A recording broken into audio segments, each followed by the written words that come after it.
Welcome to Grand Sumo Breakdown, the unofficial sumo podcast for official sumo fans.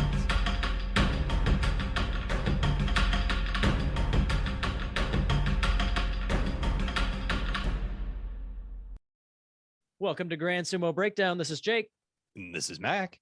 And I am still tired as hell from this weekend. I cannot imagine why. But yeah, so this weekend was the Cowboy Cup, the first official tournament put on by the Dallas Sumo Club, and they absolutely crushed it. Well, I could be wearing something of theirs at this. Oh, I see you too. I when we have swag, we don't even have to call to coordinate. It just kind of happens, doesn't it? It just does. Speaking of swag, we got the Grand Sumo Breakdown banner. If you were watching that, if you were watching the live stream, you saw them parading around the ring with those. I freaked out when I saw that. I'm like, oh my God. And I wish I could claim that I was dastardly and stole it, but Corey was like, oh God, no, yeah, take it home. That's awesome. But yeah, so I guess I'll start off with some big thank yous because I have a million of them, but obviously the biggest one is to Corey Morrison, Oyakata of Dallas Sumo Club and the organizer for this first ever Cowboy Cup. Yeah, like I said, they absolutely killed it. Mac, you and I have been working U.S. amateur sumo stuff for going on a year or so now. Mm-hmm. Even through two nationally organized events. This was a lot better organized than either of the nationally organized events.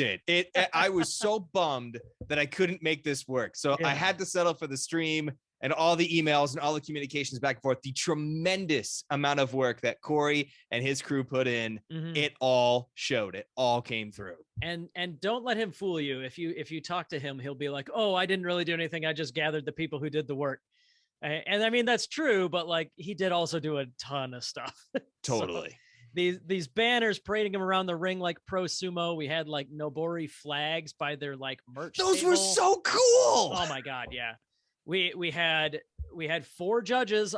We had a judge on every corner. Smaller club tournaments don't always have that. We had multiple of them had video that they were taking of each match so that we could review decisions and stuff like that. And oh my God, the streaming setup was spectacular. Corey had, I don't know if it was all Corey, but they, as a club, they put together graphics. And Corey got his friend Alan to come out and absolutely run the entire tech of the event. It was incredible. The split screen, split screen alone was fantastic. Yeah. Having the casters up in one corner while the rest of the matches are going on the main screen and then being able to alternate between the two. Genius. Perfect. This is what we need. It was so professional. We had the sponsors over the front of it. We had we were flipping back and forth between interviews. And one of the things we learned on the fly was they sent my I was doing the ring announcing the way that Mac and I have done at Salt Lake all City the events we've Vegas. done. Yeah. But I was working on the brackets and calling out the wrestlers to go to whichever side they needed to go to. And Alan also spliced that audio into the stream so you can actually hear the names and stuff like that rather we than could hear you. Yeah. That was the first time because I've listened back to all of our other shows. You can never hear us. Yeah, because we're just put out through a PA. And this time around it was that's the way to do it. And absolutely, we learned that. Alan helped us get that set up. It was basically a couple pushes of a button on all of his high quality professional gear that he had. So that made it super easy.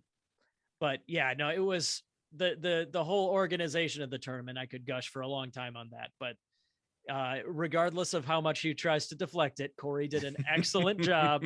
Don't let him. All the other guys there as well. Jared helped out a ton, moving stuff around. I know he was one of the main guys transporting stuff here and there, helping with the grunt work and stuff like that. Rick and Bubba Garza were guys that were helping all day long too with keeping everything organized and stuff like that. And thank you to those guys for sharing some delicious sake with me as well. By the way. Oh, stop it. Okay, the dagger is already deep enough. Quit twisting it. I sampled quite a bit of adult beverages at the after okay, party, my headphones, I can't sake. mute them. I need to mute this. But no, yeah, that's right. The Garza's definitely that sake was so good. Stop but before I forget about it, not that I would forget about it, but my other biggest thank you, completely unrelated to sumo, is that Christina Griffin Jones is my new hero. Because of the way insurance works for people versus the way it works for pets, she has a whole bunch of like spare medical supplies that my cat also needs that I can't get except for paying list price for it. Kiff? Yeah. No, that was funny. But apart from that, you also had representation from a ton of other organizations. You had Sumo Kaboom, you had Tachi, you had the Punks making an appearance in the background. Matt who else was there? Matt was actually wrestling. So that's right. Yeah, he Matt got was cleared wrestling for it. Yes, yeah, and Sabrina was running around getting pictures and stuff like that. Sabrina sent me home with some homemade jam that we got to share because Mac always blows it when he tries to get the Sumo Kaboom jam. I tried. Leslie, Lori, give me a card that's guaranteed to win. Just one. That's all I want. Okay, let me get through some other ones real quick so we can actually move on to the content. Ben Marquez, who's still hurt but is looking to get back in the ring next Texas tournament, was my rock upon which we rested our brackets. So like right on. I had the announcer's mic, but Ben was helping me out with like the computer, the paper brackets when we were doing round robins, just because those are easier to do by hand. But yeah, just he couldn't wrestle and he was happy to volunteer to help us out with operating it. So between me and Ben, we got the wrestlers going. Alan kept us all online, and Bruce from Tachi and Lori from Sumo Kaboom did a great job. Just, analyzing the matches, talking to wrestlers in between divisions, things like that. Just, it was awesome. Nick Tan of Shogeki Sumo and Tom Zabel of Mighty Eagle Sumo were our referees. Both did a great job. And Tom, just in general, for being like sumo dad for the whole community. For everybody. Thank you, Sensei Tom. Yeah, absolutely. So, okay, last one. No, there's... Wait, this is never going to end. All it is just nothing but thank yous. This is my last thank you before we actually move on. But the only reason that I was able to make this trip happen for me was because we got two guys in Kansas City that I was able to pick up on the way and share the ride with, because I could not have done an 11-hour drive alone. But having Rob Fuimono and Brandon Alexander along on the ride, the Samoan bulldozer and the Sumo Viking. Yes, saved so much money. Gas is just stupid expensive right now. But it's expensiver is planes. So by being able to drive, I saved a ton of money. It saved, 3 people pooling together for travel expenses makes it so much easier than 3 people buying individual plane tickets and stuff like that. So I'd encourage anybody else who's looking into traveling for sumo stuff, just pick people up on the way. Everybody is also trying to save money traveling. So that was a great way to do it. And those guys were a blast. It was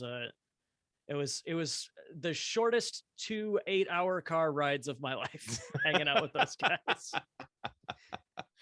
The 3 hours I had to do on my own. I was about to say the 3 hours between Kansas City and Des Moines. That part blew, especially Sunday night when I dropped them off at like 7 p.m. and still had like 3 hours to go. I know that feeling. It's okay. I just had to crank the techno and sing my heart out the rest of the way home. But we made it. I'm surprised you didn't do any Bonnie Tyler. I did do Bonnie Tyler. Okay, just making sure. I was going to say, come on, that's a necessity. So what were we talking about other than that? Bonnie Tyler. No. So you drove down Thursday. You picked up Robert and Brandon. You got in there Friday night. And then what happened there? Did you? I know they were planning on doing a rehearsal. Did you make it in time? Yeah, it was. I guess it was less of a rehearsal, more of like a tech test, which was vital.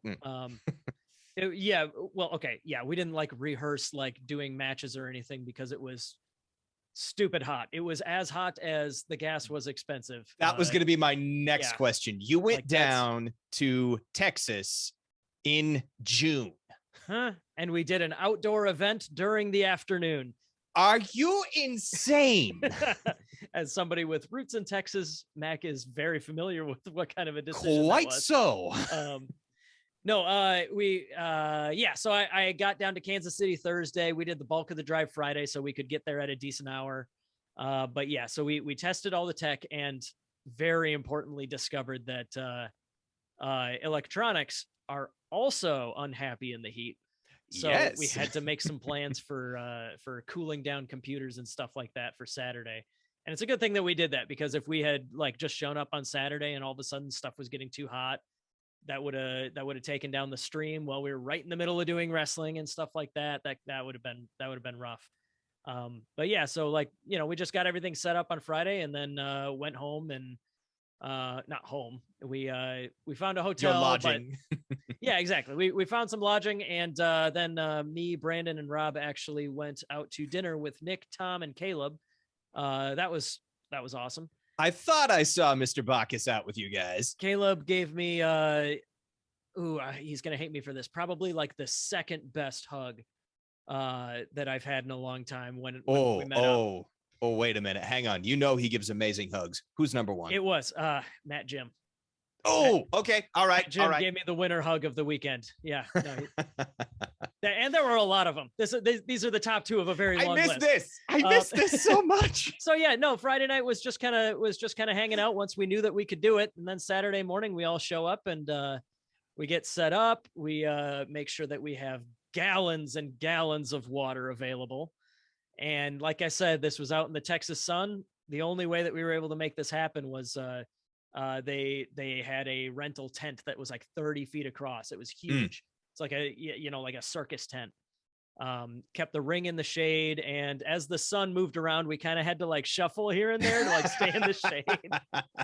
So we kind of like did a very slow dance over the course of the day, but no, we all stayed pretty cool.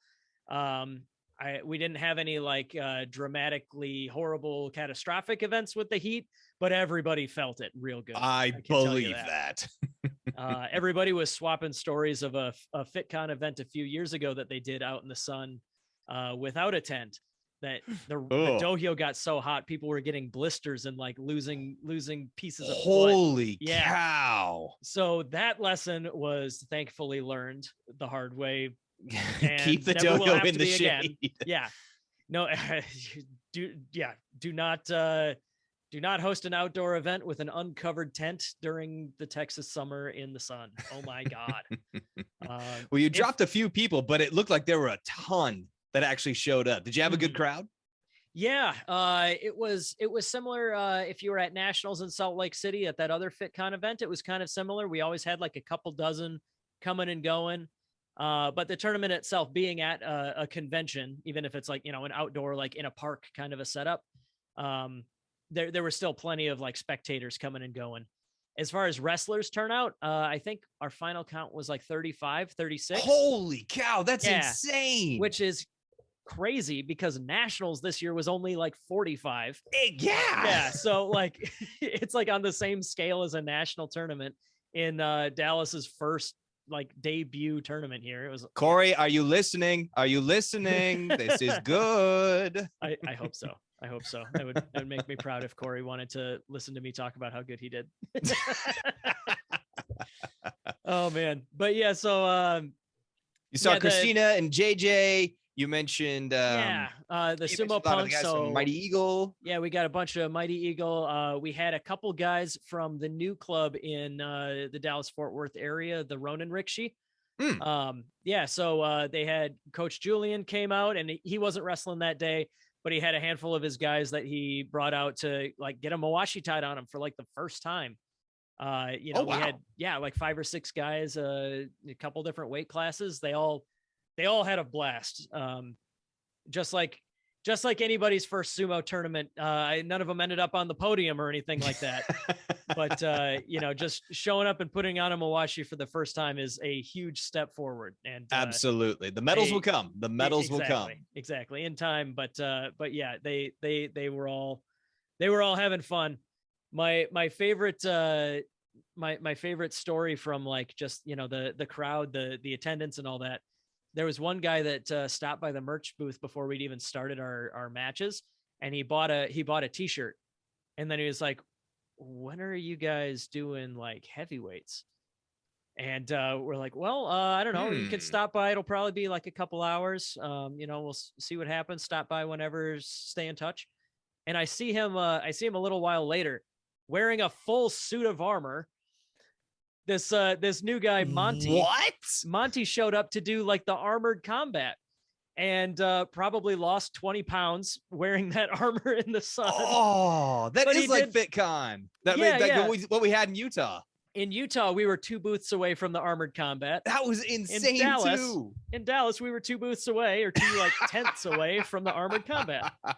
That's awesome. But no, so this guy Monty, he did that, and then he came over like looking like he'd worked out harder than I ever have in my life. And he was like, "Am I in time?" Yeah. Come here. Let's get you on the list. Hey, called somebody over like, hey, get this guy in a Mawashi. And then we signed him up in time for the open. You've got to be kidding me. He competed in the armored events and then was like, I'm ready for sumo. I guess I'll try sumo. Yeah. Oh my, wow. Hats off to you, sir. No, that was really cool. But yeah, we got him out, and he even got a win. So that's insane. I love it. Only one, because it is sumo and it's incredibly difficult to just try, you know, like it's a hard sport, and he put up a great showing, but he did get that one win, which is one more than a lot of people get in their first tournament, right? Exactly. It's like most people, everybody falls flat, or you get hanked by Galindo. Yeah, you know, it happens. Yeah. Jose's henka in Salt Lake City it's up there with like Tochi Notion's henka from a few years ago. As like that one is of my the one favorites ever. Exactly. I was thinking of was Tochi Notion's henka. Just like, nope. But anyways, this guy Monty, I'm sharing this story. You know, not to like, if he's listening, guessing, he might, because you know, we stay in touch now. I sent him an email. He got back in touch, and he's doing his best. He wants to try and start a sumo club in Oklahoma now. Right on. So yeah, I'm not giving him grief or anything. I'm just sharing it because that's the kind of thing that tournaments like this can do. You know, like you just show up. There was another guy, Brandon Keever, who showed up. This was he doesn't belong to a club. He's just self-trained. It's just something that's interesting to him. And he showed up. He had a decent showing, and yeah, now he wants to keep going as well. Again, this is what I love with sumo. It's infectious. It's the community. It's the sport itself. It's infectious, and this is proof of that. Exactly. So I was like, yeah, hell yeah, that's awesome. Glad to have you. It's, you know, it's a great community to be in. And I'm like, you're kind of on my way to Dallas. I'm exactly. You're put you in my Rolodex. I'm gonna put you in my Rolodex for a carpool someday, maybe. Oh, I don't know if my CRV can carry 3 light heavyweight plus wrestlers at a time though. So we'll see. We'll see. We need to work on that suspension, Jake. Yeah. That. We need a kitchen in the back, I think. Next time I pick up Rob and Brandon, we'll have to get a tune up on my shocks or something like that. Well, this is going to be hard to narrow down, but I'm curious, were there any major matches that stood out to you? As I know you were calling people to the ring, and I know everybody puts up a great showing. Were there a few that stood out in your mind as just chef's kiss? Honestly, you're right. It was pretty tough in the moment to follow the matches themselves. So like I'm definitely in the next week or two going to be going back and like watching the whole stream, you know, doing whatever data collection I want to do, like that I normally do for stuff. Cause in the moment it's just rapid fire, you know. Nope. So I know that feeling. But I will say that the final like handful of matches for the open weight division, when we'd all been out in the sun, everybody had already done their own weight class, and we're getting down to the wire, like the absolute like last guys standing in the whole day. There was just this it was this energy in the whole ring. We had crossed the point of like absolute dead exertion. We got Motaz ended up getting silver in open weight, but in between those last couple matches, he looked worse than I think I've ever felt. Like he was just dragging, like, oh, and then he gets in the ring and puts on a hell of a match. And then he's like, oh God, yeah, but I'm back to dying. Such just killer spirit from all those guys. But yeah, and Khalil, who we had on the show before Vegas, and we got to meet him a couple times. He had a great show, and he ended up taking third place in the open weight. But like his injuries that he's had for a while were piling up.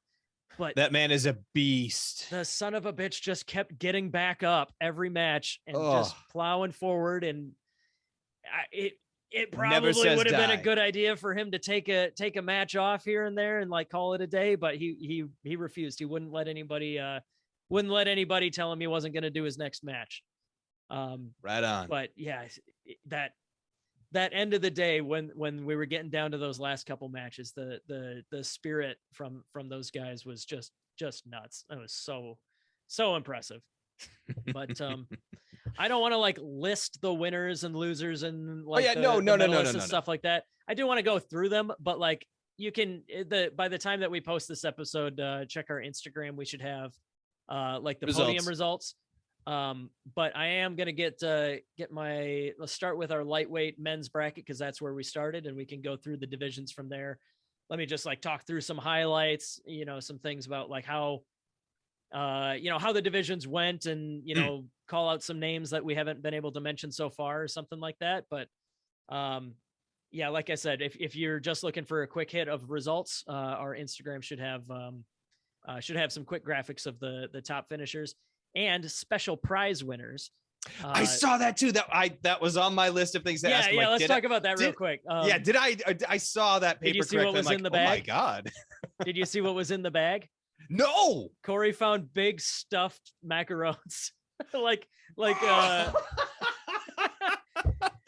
not like I never saw them. I just saw the paper. There was like a certificate. But then there's also like a prize bag with some just with some swag in it. But the highlight swag was definitely the like foot across. It was like almost the size of like the one they award at Pro Sumo. At the end of the day, they have the Yobidashi hold it up.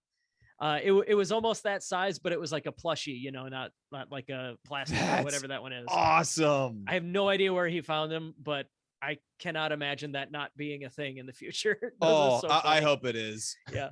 But yeah, so just like the pros, we awarded a fighting spirit, an outstanding performance, and a technique prize. And I'll get to those as they come up. But what I thought was really cool was the way Corey wanted to do it was because he was an active wrestler. He didn't want any part of it. He just said, hey, you guys who are doing commentary, doing judging, you guys get together as a council and decide those. And it was really, really funny because we had so let's see, there was me calling matches, me and Ben from the table.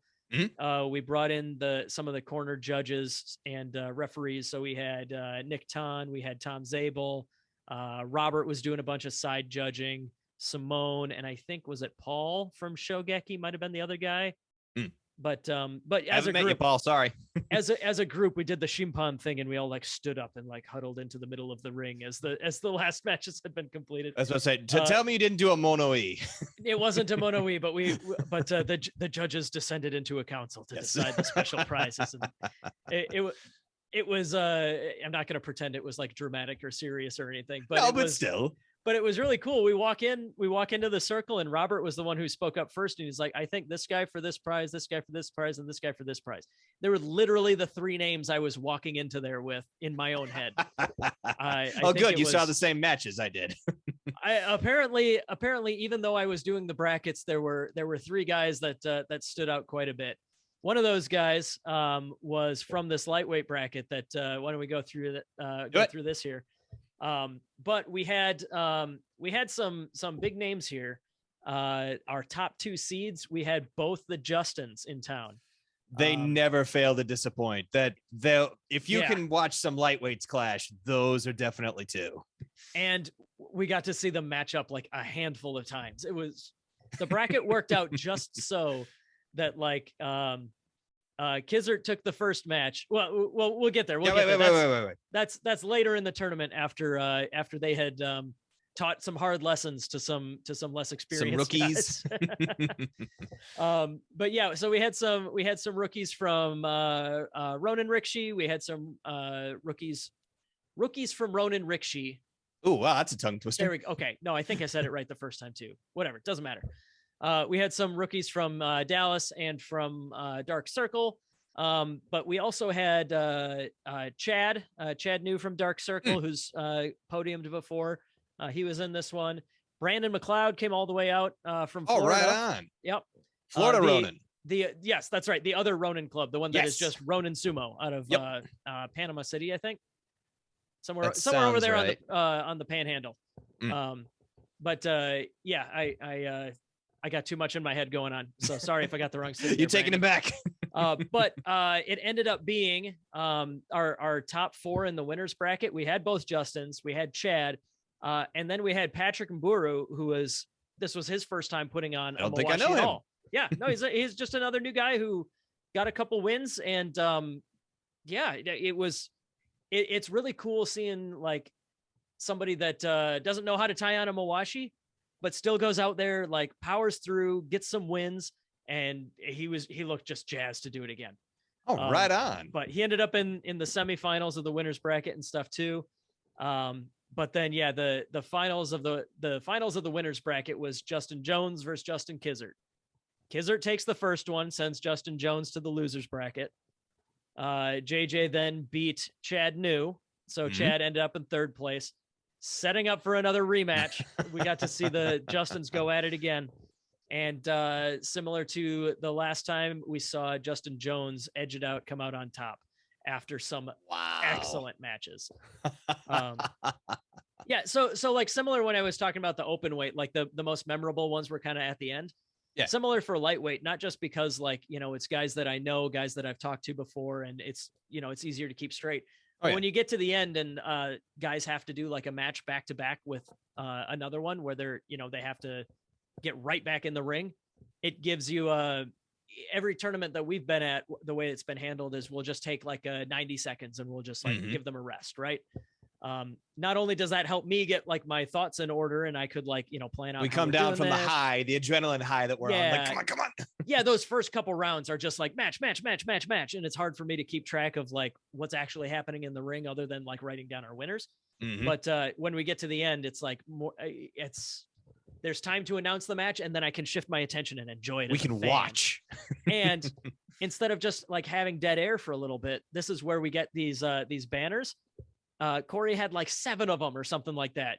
From all these different sponsors. Yeah. And he would grab a couple guys, do like the slow parade, like, in the West, we might like what a ring girl would do, carrying like round 2 or whatever around the ring, but more like in pro sumo where they're carrying sponsors. Yeah.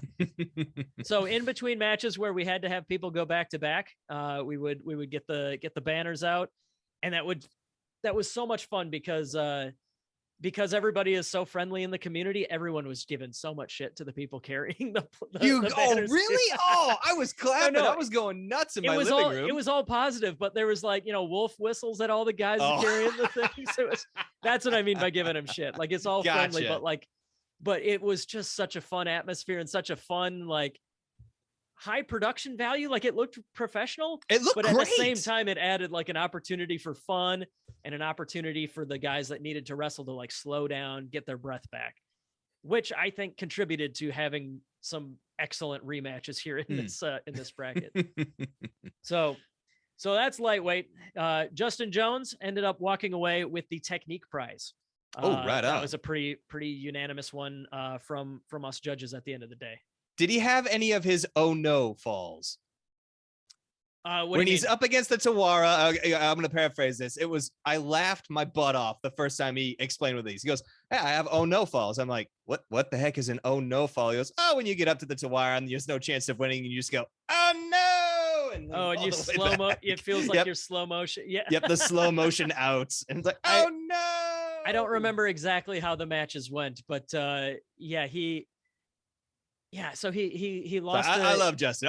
All the guys are great, but I just love Justin's smile when he realizes he's lost. He's like, "Yep, you got me." I think one of his losses was he stayed up, but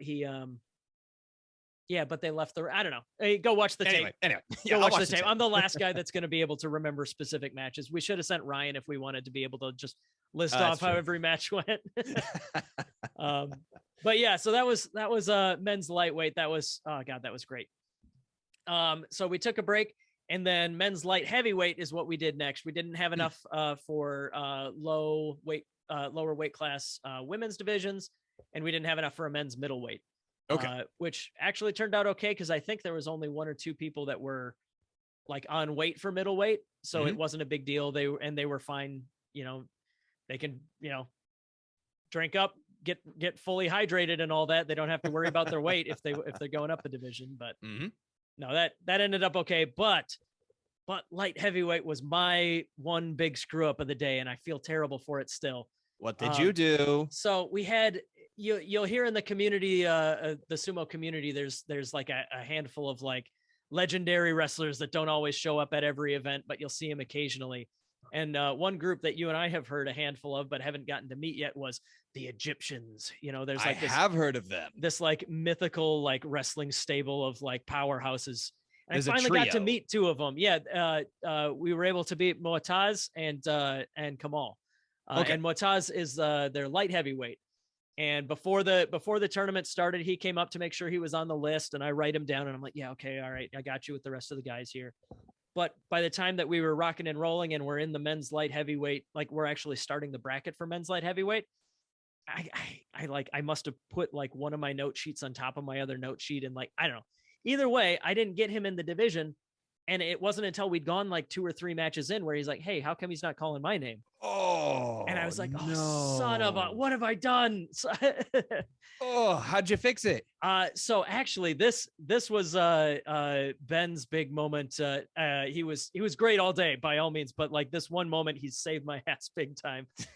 We had drawn up a 5-man and a 6-man men's light heavyweight bracket, because there was somebody else that was kind of had to like drop out at the last second, even though they registered.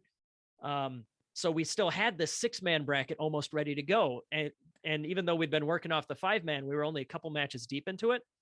So we just like, Corey came over, and Ben, and between me, Ben, and Corey, we just like, take a breath. Okay, here's how we can fix it. Okay, we just got to move a couple matches out of order. And then Ben helped me keep track of it while we were jumping slightly around, just to make sure that we were getting all of Motaz's matches in there.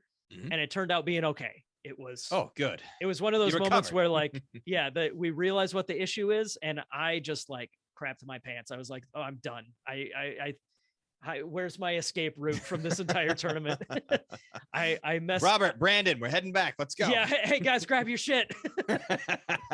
Like one of the guys that had traveled the furthest, and like, this was a bigger deal for him than it was some of the guys that were like, just driving across town for the tournament. And I was, no, but no, again, big thank you to Ben for helping with some quick thinking, and between us on the bracket crew, we got it figured out and learned some lessons about how we keep our records. So that was my big butt clencher of the day. But other than that, light heavyweight was a blast. And the once and future returning king, who do you think got first place going undefeated when there's a Texas light heavyweight division, Mac? Ooh, I'm gonna go on a limb and say Tadlock. Jared Tadlock. Oh, got it, baby. He even got a couple of Hitaki Komis. He's like one of the only. Way. Yeah. Holy crap. We've talked about him in the past. He's one of the guys that like he's like he moves around, and it feels like watching a pro, like it's not that he's like, pound for pound the best wrestler in the whole country. I'm not going to like go out on a limb and say something like that, but like the style with which he moves and the style with which he like has a grab bag of techniques to move through. I always love watching that. His adaptability. It's like, you know, maybe like think of like Aoyama, you know, in the pros, like he starts off going full on with the pushing, but he's got a plan B when that doesn't work. When the other guy comes too hard forward, boom, slaps him down. Yep, Hatake Komi. And Jared is one of those guys where like his technique is such that I can understand what's happening and I can understand, I can follow it. And for somebody that isn't a wrestler, somebody that isn't a wrestler, I really enjoy watching. I feel like I'm learning about sumo, like when I watch that kind of stuff. So excellent. So he went 5-0, kind of took a little bit of the drama out of that, but there was there was a tiebreaker match because we had a tie for third place. Ooh. Muataz, once we got him in the bracket, he did kick a lot of ass. I'll say that. Good. He still holds true to form then from when we've seen him in the past. Yeah, absolutely. His only loss was to Jared. Oh, geez. Yeah. So yeah, that'll tell you something. But then we had Brandon Alexander, my carpool mate out of Kansas City. On this tournament, he was fighting out of Mighty Eagle Sumo was his decision. He came from there initially. Yeah, he used to live down there, worked with those guys for a long time, and had just recently moved. So he's still a Mighty Eagle in spirit. Went up against Jose Hernandez out of that Ronin Rickshi club. Oh yeah. So those two had to have a tiebreaker match for third place. Brandon took that one and ended up getting his bronze medal there. Good job. Yeah, that was a fun division once we figured out how to save my ass and not leave out one of the guys who traveled almost as far as anybody. So that's awesome. Yeah, no, that was a great division to watch. And then next we only had 4 ladies competing this weekend.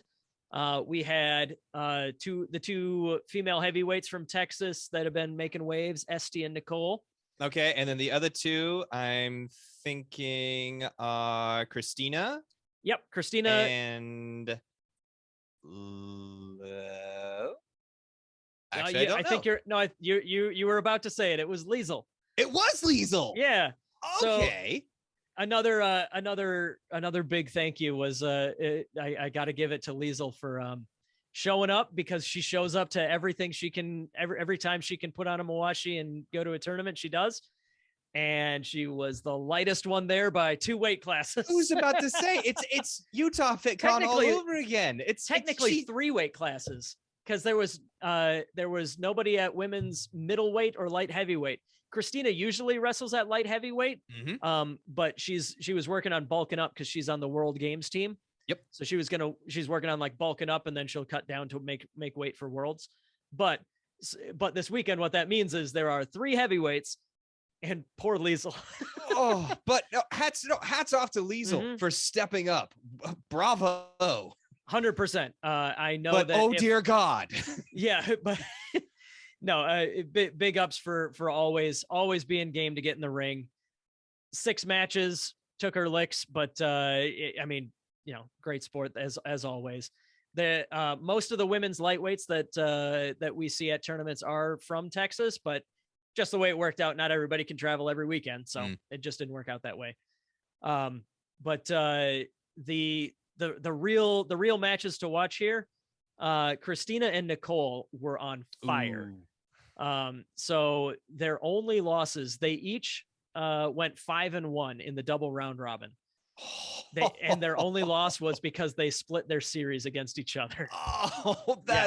And they're so delightful. We've had the opportunity. Yeah, it's really funny. They're so delightful. They're two of the toughest wrestlers that we know. But like, as soon as the match is over, they're also like 2 of the bubbliest, happiest, nicest people. I love that. No, but either way, they both went 5-1 in the double round robin. So they each fought the other 3 women 2 times.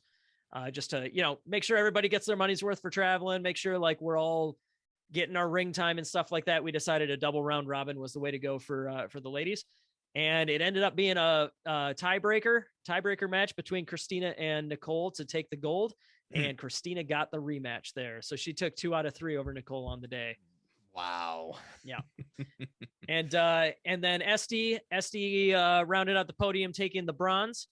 But because there was only the 4, we didn't really do it as a weight class. We effectively did just like the women's open. A women's open. Yeah.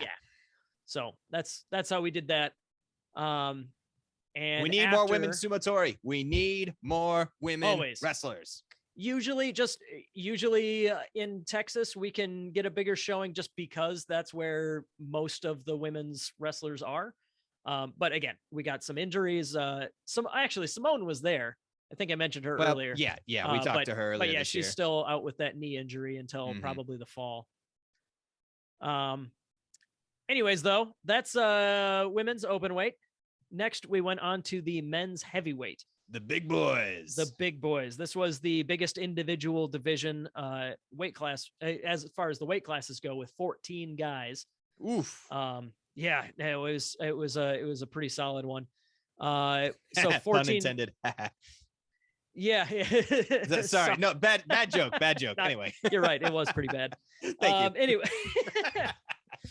But no, so we had 14 guys, which means that we had to give 2 buys in the first round to top seeds, just the way that the brackets work.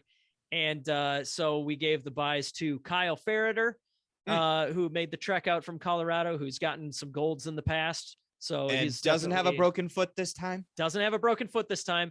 He recovered from totally eating shit while carrying a computer at Fitcon in Utah.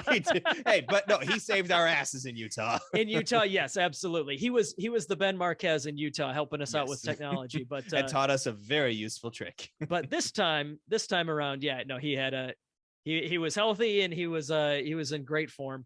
The other buy we gave to Angel Della Torre, who was also on the World Games team with both Justins, with Christina, with those guys. So other than that, we had a full field. We had a bunch of Dallas guys. I already mentioned Rick and Bubba Garza are their brothers out of the Dallas club. You had Matt. We actually, the way the bracket shook out, we had a podcast showdown in the first round. Caleb and Matt Jim squared off. Yep. Oh. Yep. No, Caleb took that match, but yeah, it had a special place in my heart for that one. Yes, fight. The other funny thing about that matchup was, again, this was when we create brackets, we kind of like roughly decide the order of the seeds, just to like kind of make it a more equal bracket, make sure everybody's like in a proper spot, just the way that the seeds worked out. Not only did I have a special place in my heart for that Caleb versus Matt match, but that put Caleb into the next round against Kyle. And those two have been talking crap to each other for a while now. Yes. We certainly didn't bend the rules to make it happen by any means. But little goading, little like, hey. Yeah. I so like I didn't like manipulate the bracket to make it happen, but I was still very happy that it did end up happening. But yeah, no, that was a lot of fun. And then we ended up seeing some other names that I didn't know that were pretty impressive this time around were Robert Westbrook. Yeah, no, he's a new guy, and he ended up getting our outstanding performance prize. Oh, right on. He managed to take a win over Angel. Yeah, that is no small feat. That is no small feat. That is a I'm somebody to watch kind of a thing. Yes, absolutely. Yeah. Yep. So and that's certainly not a knock against Angel. The fact that no. That speaks to Angel's caliber to the point where if you can get a win over this guy, you're good. Bingo. Yeah. So yeah, that was another unanimous one. Getting that big of an upset. When we were deliberating at the end, it was like, yeah, that's a pretty big upset. We should. Robert deserves a prize for that one. But yeah, so that Robert is who took out Angel and ended up, because of that, ending up in the bronze medal. God, I'm tripping over myself. He ended up getting the bronze medal in the heavyweight division. Okay. The gold and silver came down to Kyle, who had a great showing, against Kamal, the other guy out of Egypt. Okay. And when I say out of Egypt, I believe they're based in the U.S. right now. I think they're out of New York. Yeah, somebody else was telling me that too. So I think they're out of New York, but they're people called being the Egyptian. Kind of positive means that yes, that must be it. That's good evidence that that's where they're at. I got a chance to meet those guys briefly after the tournament, but yeah, I mean, there was so much going on. I wish I would have had longer to talk to them. But yeah, they were they were a lot of fun during each other's matches. They were always right on the sidelines, hyping each other up. Not quite Justin Kizzard level of getting into the match hype, but oh no, but nobody is. Justin's on the mat, like is. threatening to get onto the other side of the Tawara as he's running around it. I think we only had to yell at him to get out of the camera angle only once. Full Mawashi with his kimono over the top, just like, come on. Kimono. No. We get the full Justin backside experience when he's coaching his wrestlers in the ring. Oh, very good. But no, so yeah, like I said, Kamal and Kyle were in the finals for the men's heavyweight, and Kamal took it. Kamal didn't lose once on the day. It was very impressive. He's somebody that like I said, we've heard these like legends of the Egyptian guys, but it was a pleasure to watch him work in person. But yeah, so that's where that one ended up. And then the open weight, the pure form of sumo, the open weight. Yep. So for this one, we had a couple lightweights join in. We had a couple. God help you, lightweights. I love it when lightweights fight in the open. I love when the lower weight classes go into the open weight, because that is the essence of sumo. But oh man, is it unfair? It is. I mean, there's a reason that you have weight classes, right? Exactly. So it's one of those things where you're likely to have heavyweights end up being the eventual winners. But anytime a lightweight can take a open weight win, especially over a heavyweight, that's a big feather in the cap. No, that's the cushion throwing moment, if ever I've ever seen one. Now, it's because it's so rare. If you can get a lightweight to take out a heavyweight, it's like, yes, throw the cushions. Bravo. Exactly. God help you in the next match. Yep. Yeah. So like, for example, even Justin Jones, like the guy that we awarded the special technique prize for, who won his division. Even he, I think, let's see, he got one win there. I think he only got one. He got two. Yeah. He went 2-2. Okay. Like, so the best lightweight in the tournament. That was his result, like that kind of says something about open weight. But getting 2 wins over, I think they're both still huge. Yeah, both of them were over heavyweights. That's still really huge. Cool. Throw the cushions. Really cool. Do it. Yeah. And one other like minor shout out here. I got to bring up Brandon McLeod again, who took 2 wins here, over 2 heavyweights as well. He got Matt Jim and he got Bubba Garza. Before Dallas boys, before running into a giant pile of Angel De La Torre, who ended his day. Yeah. Ouch. Yep. But so we had a couple of the guys coming back that were already notables in the previous division, making a good run for it. The top 4 guys that we ended up with in the semifinals, I guess, of the winners bracket. We had Kyle Ferreter. Versus Caleb Backus. They got to face each other twice on the day. I forgot there was 2 of them. And then on the other side, we had Khalil and Chad New. So right on. Yeah. What's kind of funny though, is that when those guys ended up going to the losers bracket, they ran into Motaz, who, Motaz took an early loss and then was like, it was Motaz's very first match in the open weight was against Khalil. And Khalil took that one. And Motaz was like, screw that. That's just lit a fire under him. Yeah. So Motaz just went on a tear and made it all the way up into the gold medal match. Wow. Yeah. So including he rematched Khalil for the bronze medal match. Khalil ended up taking bronze in open weight. And Motaz just blasted through the losers bracket, laying waste to everybody on his way back to Kyle. Motaz mad. Yeah. Kyle ended up taking the division, but with Khalil's just utter determination, especially through some very obvious injuries that were bothering him, it was a no-brainer. He got the fighting spirit prize. Fighting spirit. I knew it. His performance in the open weight, made that one a pretty good decision there. That was fantastic. Yeah. So well done to all those guys. There's like I said, there was like 35 guys. So I'm sorry if you were there and I didn't bring you up while we were going through the divisions or anything like that. It was a ton of fun. The tournament itself went very smoothly, more smoothly than the ones that, like I said, were organized we have done by in the past. national group. Yeah. So yeah, just a great time. And and as gotta make sure to mention Jacob DeCastro out of Shogeki. Just due to some injuries and also because Nick was volunteering as like a ref and stuff like that. Jacob was the only Shogeki guy that was actually competing on the day. So because of that, Mighty though, Eagle. You had Mighty Eagle show up. You had that's Dallas. where I was going. Yep. Okay, wait a minute. Then Dark you Circle. had Dark Circle, and you had Ronan that's Rikshi, all 4. and Ronan Rikshi. So like all 5 of the big clubs in Texas were represented. And and that's exactly what I wanted to see. That's the way that I wanted every club to at least have somebody in there and have make some memories for the club as a whole at this tournament. One of the biggest, like, honestly, I think like as far as like a wide reaching full community banding together, I think this was the most like inter club and interstate cooperation and communication and just collaboration. There you go. As long as we're doing words that sound almost the same.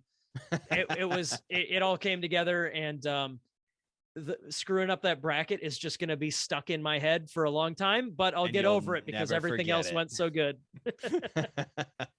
Yeah, no, it was all around a spectacular weekend. And and shout out to Steven Preto, another one of the Dallas guys.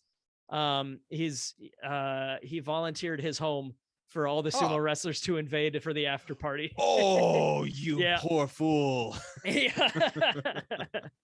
No, I don't think it was that big of a burden. It wasn't like a college party wrecking the place up, like leaving cans everywhere and all that. Well, that's not what I was worried about. The amount of food but the that amount would be of required. Yeah. I think most of the guys made the smart decision and got some food on the way over, or went out to dinner, then came to the party or something. Otherwise we would have just like eaten Steven out of house and home. Mm-hmm. Hey, is this edible? Yeah. I don't know. Let me take a bite. We're gonna find out. Would you say, in your opinion, that this is the standard for which moving forward that the tournament should be? Did Dallas really set that bar high? Gosh, I think so. In particular, I guess what I'll say is like most of the things that go into the tournament are things that have been done before. So, you got to like find the venue. You got to make sure that you have medical coverage. You got to make sure that you have, you know how to like run brackets, organize like who's where, get signups going. All that stuff is like universal, but the stuff that was truly innovative here that that will become the standard that we will compare future tournaments to is the streaming. Because this was in Texas, there's a lot of guys from the other Texas clubs that can like converge and, like put on a large tournament with lots of wrestlers. But at the same time, even though you had a bunch of guys there, there's way more that couldn't make it just because our sport is pure hobby and because everybody's on the hook for their own travel expenses and all that. It's impossible to get to every tournament. You can't do every single one. And although I swear Angel is going to die trying. He's doing his damnedest to be at every single one he can. Anyways, though, streaming is something that hasn't necessarily been a very high priority, I guess. I guess I'll say that it is something that is becoming more important as we have more and more people in the community, and therefore more people at home dying to see their friends wrestle. And this was by far the best streaming experience that I think we've put on so far. And being able to have even without like the flashy graphics and stuff like that, just having dedicated commentary and a dedicated tech person deciding on the camera angles, deciding on when we switch which shot, and being in constant direct communication with the people doing brackets and doing commentary and interviews and all that. having 5 people at a desk to do all that was new to me and incredibly, it just made the whole thing so smooth and so easy. That's the way it looked. It just seemed so seamless. The transitions, the way that it was handed off, the way the matches were run, the way all the graphics that did come out with the screen switching, the way it just looked so smooth and so polished. And we were getting feedback throughout the day that like it was so easy to watch. Like we had a good primary camera angle, and we had people constantly there to talk about what's going on. Like in the past, there have been tournaments where like, even if it's streaming, you can't necessarily hear the matches being called out. And even if you could hear the matches being called out, is this the finals? Is this what division are we in? So like that kind of stuff, having that all thought out, and having somebody like Corey, who's like, I think his day job, he's like a cinematographer. Like he's got the right mentality to make not just hang out, not just like make a good hangout, but to like make a product, make a presentation, make something that people want to tune in for. Not that you wouldn't want to tune in to see people wrestle, but you know what I mean? Like make it like a spectacle.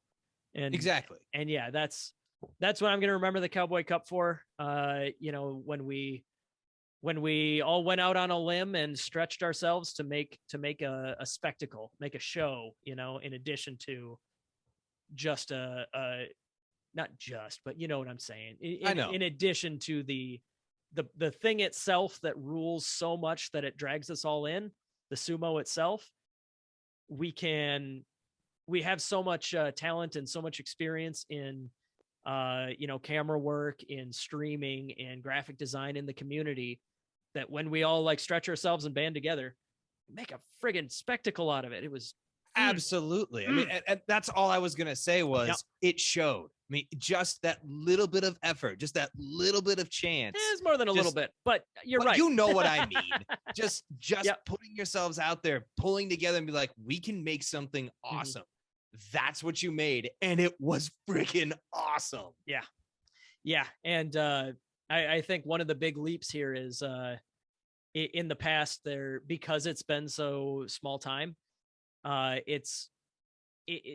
generally the people running a stream or commentary, and I'm not picking on Mighty Eagle, but for example, like if you wanted to go and watch an older one of the shows in their gym, generally the people that are running it are wrestlers who are currently injured and can't wrestle, but they want to be there. Right. And that's great, because we all want to band together and be part of the community and stuff like that. But at the same time, if you had like Alan in particular, the guy, Corey's friend who was helping us run the streaming, that was like a professional quality guy at this specific task, who is not worrying about competing, and is 100% doing that job.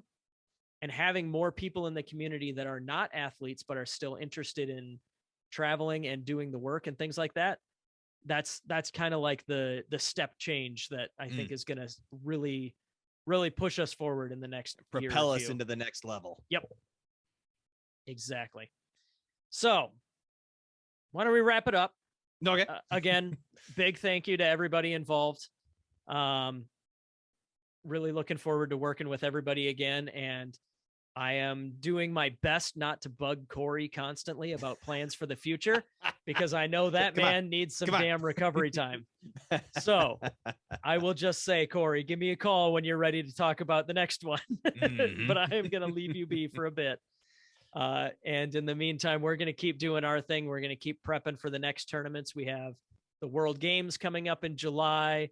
We have the Iron Belly coming up in August. The World Games is more of like the community is not running that, that's like a professional kind of deal. But the Iron Belly we're involved in. We're going to help stream that one in August.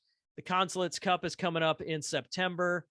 I think Mighty Eagle doing their classic this fall. I think that's right. The Texas Open. Yep, Texas Open. That's the one that's actually the Houston club. Last year they called it the Houston Open.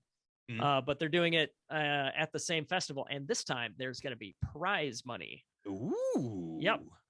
So I'm not going to, that's all I'll say for now, because I think some details are still getting ironed out. But it's like multiple hundreds of dollars if you win that open weight tournament. All right, Jake, we need a Mawashi. Let's go. Yeah, exactly. So I'm not gonna say anything. I don't want to give away our secrets, but me and Mac are gonna get that prize money. Oh yeah, totally. You see these guns? I don't. Ow. Where are they? No, did you pull something? Oh no. Yeah, I did. Seriously. Ow. That's why you stretch. Oh God, I'm old. Well, hey, if you want to get involved, reach out to any of the clubs. Reach out to us. We want help doing stuff like this. We want to help facilitate clubs getting help, getting up in the quality of the product like that, make it be a spectacle, so we can bring in more interest, more wrestlers, and all that. Ask for opportunities if you can't travel, or if you just have like you can't afford a couple $100 for a plane ticket. I don't blame you. But if you still want to help out, you can always toss some money towards a tournament organizer. A lot of the expense has to come out of the tournament organizer's pocket every time. So that's part of why we had these flags here. Is Corey wasn't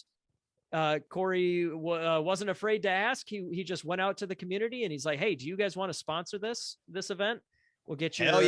We'll get your big. We'll get a banner for you. You'll help alleviate expenses. You'll help make the tournament better than it would be if we didn't have extra cash." Anybody organizing a tournament would happily take just a few bucks or whatever. Or if you want to help us improve our streaming capabilities and stuff like that, we've got a Patreon. Oh yeah. A bunch of the clubs have Patreons. Any amount will help offset costs to help everybody improve. So always keep that in mind if you have some spare change burning a hole in your pocket, because everybody's just made of money, right, Mac? Oh God, it's all going into the gas tanks right now. It's all going into the gas tanks. But if you bike to work, or if you work from home, maybe toss some money to your sumo consider. friends. Yeah, exactly. But no, that's all that stuff. And or if all you got is time, reach out to us, and we got stuff that we can help point you towards to help improve the community that way.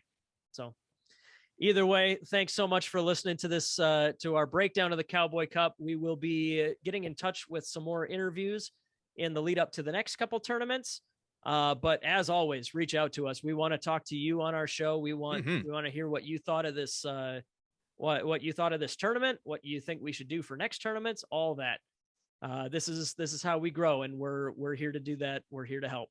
So, and we are growing. So please continue, reach out to us, keep getting involved. We are growing. We've already grown from the past year. Just even covering this, the number of clubs have almost doubled across the US. That is phenomenal. Yes. Keep it up. Keep it going.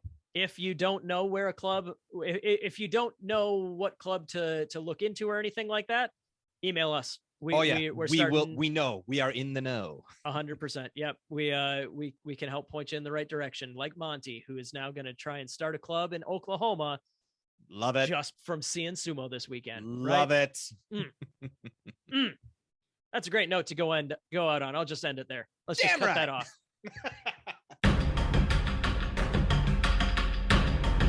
Thank you for listening to Grand Sumo Breakdown. Until next time, throw your salt high and keep moving forward.